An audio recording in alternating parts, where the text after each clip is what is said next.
O pré-candidato à presidência pelo PDT, Ciro Gomes, concedeu uma entrevista a Caetano Veloso. O bate-papo entre os dois, publicado no canal de YouTube do grupo de esquerda que se denomina Mídia Ninja, né? Foram 44 minutos, como eu posso dizer, uma conversa entre amigos, né? Tanto que o Caetano se declarou eleitor de Ciro Gomes em mais de um momento da entrevista. Logo no começo, Ciro afirmou que não quer se eleger presidente, mas entrar para a história do Brasil.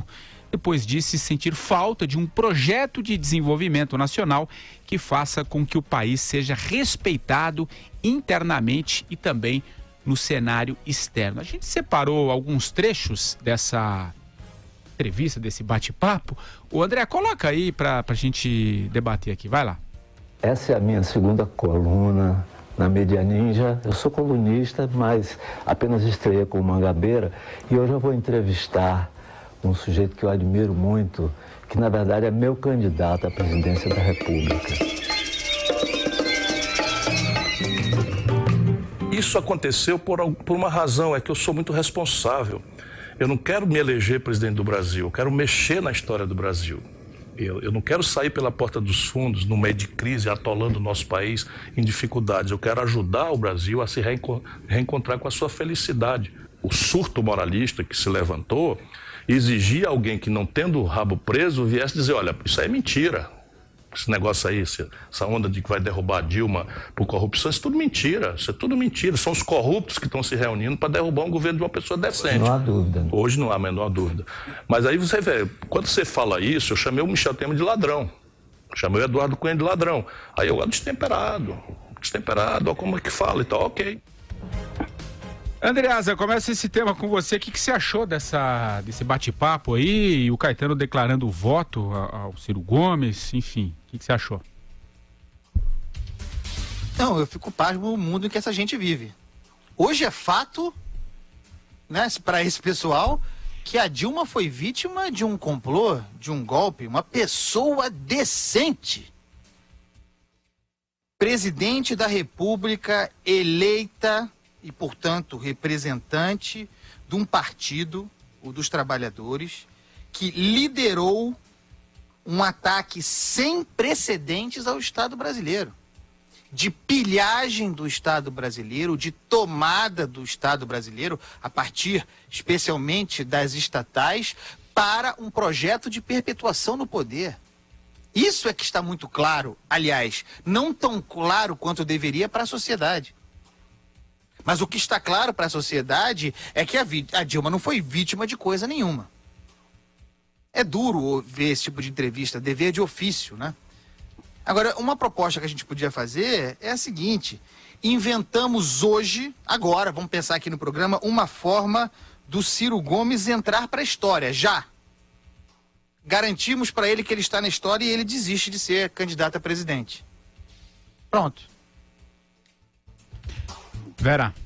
É uma louvação do Caetano Veloso ao Ciro Gomes e uma tentativa da parte dele de se suavizar, né, Patrick? Ele vem nessa tentativa há algum tempo e usa essa colher de chá que recebeu do Caetano. Não é nem uma colher de chá, né? É um pote de azeite de dendê e tudo mais ali, aquela maravilha baiana, aquele papo suave. Aí ele usa isso para continuar nessa história de eu era destemperado, mas eu mudei, eu quero entrar na história. Ele aproveita para falar com o eleitorado da esquerda, ele tem falado de acordo com o eleitorado a quem ele se dirige, né? Então, nos últimos tempos, ele vinha tentando aliviar ali a sua barra junto ao empresariado, junto ao mercado, se mostrando responsável sob o ponto de vista fiscal, etc. Agora, ele tenta trazer o eleitorado de esquerda falando a mesma linguagem do vídeo do Lula. Então, quando ele fala, eu quero fazer esse país voltar a ser feliz, eu quero fazer esse país voltar a sorrir, reencontrar sua felicidade, eu quero entrar para a história, ele tenta se colocar previamente como o novo Lula.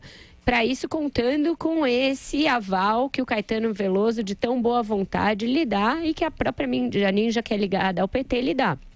Então, do ponto de vista de estratégia, diferentemente dos desastres do Alckmin e do Temer que a gente falou, tá tudo certo ali.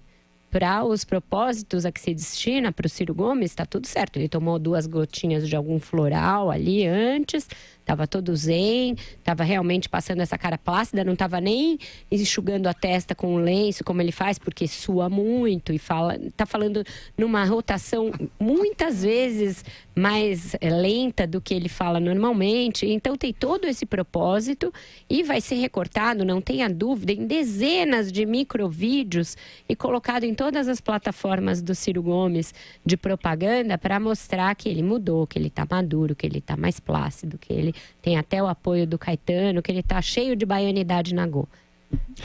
Marcelo Madureira, o que você achou dessa entrevista? Ele conseguiu passar essa imagem aí de um Ciro mais calmo? O que você achou?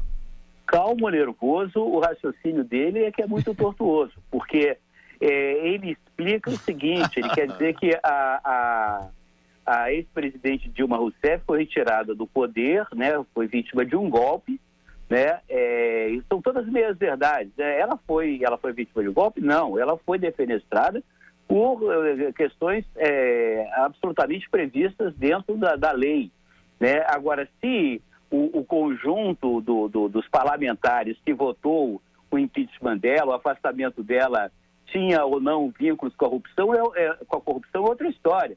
E quem assumiu foi o Michel Temer. É fato que nunca é demais lembrar que era o vice da Dilma Rousseff, e não em um mandato, em 2 mandatos, né, e que estava previsto dentro da Constituição, né? Se fosse de livre escolha, era o que mandava a lei. Então, o raciocínio do calmíssimo, né, do zen Ciro Gomes, é extremamente tortuoso. Eu acho esse tipo de matéria enviesada, mas isso tudo ajuda, pelo menos a mim, só esclarece o tipo de como pensa politicamente, não só o Ciro Gomes, como é que pensa politicamente o Caetano Veloso, como é que pensa politicamente a mídia ninja, que é ligada ao PT, né? Deixa muito claro a estratégia que eles têm, que também é uma estratégia bastante rústica, né? Bastante simplificadora, né? Que puxa justamente para o atraso. O que me deixa surpreso, né, é ver a esquerda apostando no atraso das pessoas, né? No atraso político das pessoas. Isso é realmente absolutamente inovador, na minha opinião, em termos de fazer política pela esquerda. Bom, e só um recado, já que estamos falando aqui do Ciro Gomes, lembrar que na segunda-feira o Ciro Gomes será entrevistado aqui, né, na série de sequências de entrevistas do Jornal da Manhã com os pré-candidatos. Estará aqui no estúdio do Jornal da Manhã, Ciro Gomes. E não vai ser pelo Ciro Gomes, não vai ser pelo Caetano Veloso não, né? Não, vai ser pela nossa Vera, pelo Vila, pelo Berraich, pelo Joseval. Vai ser imperdível para Denise. Quero ver ele estar nesse zen baianismo todo. Aguardemos. Agora, Patrick. Oi, Andreasa. Claro, vai lá. Eu queria fazer uma nota sobre o Caetano Veloso. Que tristeza, né? Porque o Caetano Veloso é um grande artista, um grande compositor popular, um cantor extraordinário, um grande artista, um texto muito bom. O seu livro, Verdade Tropical, é referencial. Todo mundo deveria lê-lo para conhecer a história do Brasil, uma história do Brasil, pelo menos do ponto de vista cultural, na segunda metade do século XX. Mas em algum momento o Caetano Veloso se perdeu completamente aderindo a discursos fáceis, os quais ele repeliu ao longo de toda a sua vida, nunca aderiu, muito pelo contrário, a movimentos assim políticos tão escrachados, aderindo a discursos que apontam golpe no que é, portanto, a própria Constituição. É tudo muito degradante. É praticamente um ex-Caetano Veloso. E eu lamento imensamente. Andreasa. Vai, Madu. Eu posso falar? Eu acho o seguinte, o Brasil, né, nós temos a aventura de ter grandes artistas populares, eruditos.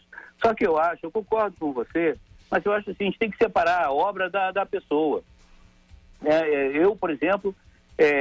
mas é o que eu estou fazendo. Eu admiro, eu acho que você está fazendo exatamente isso, mas você não devia ficar nessa, digamos assim, nessa desilusão. O fato do cara ser um grande poeta, um grande compositor, uma pessoa de grande sensibilidade, não significa que obrigatoriamente ele tenha sagacidade política, compreensão da questão política. É uma discordância, enfim, é a vida que segue. Eu separo, eu procuro separar uma coisa da outra, continuo admirando a obra desses grandes artistas brasileiros, mas não levo em consideração a opinião política deles, porque para mim é absolutamente irrelevante, entendeu? Assim como o Ezra Pound. Ezra Pound era antissemita, era um cara atrasadíssimo, mas vai discutir a obra poética do Ezra Pound. Uma coisa é uma coisa, outra coisa é outra coisa.